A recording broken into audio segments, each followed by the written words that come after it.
Hey guys, Rana here from the Influencer Project. I want to share something that's working incredibly well for myself personally and our clients professionally. And here's the thing. They say if you want to be successful, you need to focus on the actions and not the outcome, which is really counterintuitive because the first thing we want to do when we set goals is to hit the goal. Now, I've got this shaker in this hand, heading back to the car, and today I've been doing this thing called tracking the numbers of my diet, so these macros. It's been a pain in the ass, and to be honest, it's really not enjoyable. Every time I eat, I put it in my food diary and it logs it up and I can see where I'm at. Have I hit my macros? Have I not hit my macros?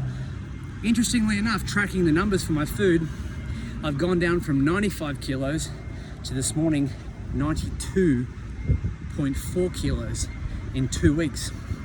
Now, I haven't done anything different other than track the numbers.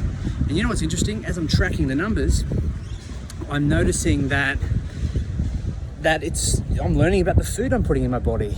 I'm learning how calorie dense some foods are, how nutritionally poor some foods are. So I'm educating myself as I'm tracking these numbers.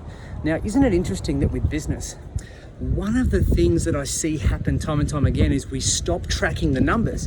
So we create emotional, reactive responses to situations that require higher amounts of logic. And logic means looking at the data, looking at the numbers, tracking the activities that you have done, tracking the activities you haven't done.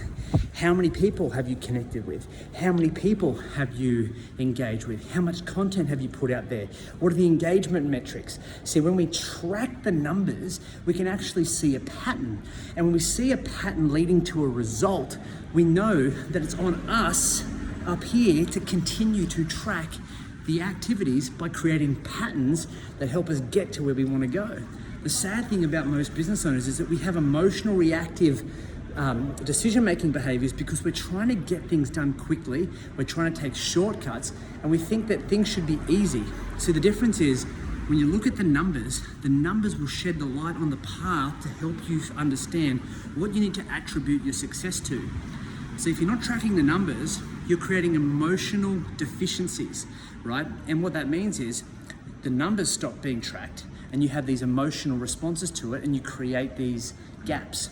And the gaps are where emotions come in, and that's where we make usually reactive decisions that don't serve ourselves personally and don't serve ourselves professionally. Get the numbers, track the numbers, get the results, have a look at what patterns are playing out. Because right now you're either in a place that you're actually enjoying, you're happy, you're getting what you want, you're going where you want to go, or you're not. It's that simple. So what are the habits and patterns you're playing out right now that are either helping you get further towards where you want, or actually repelling you, taking you further away from where you need to go? Anyway, Run from the Influencer Project. What are the patterns you're creating today? Head on over to theinfluencerproject.com/book.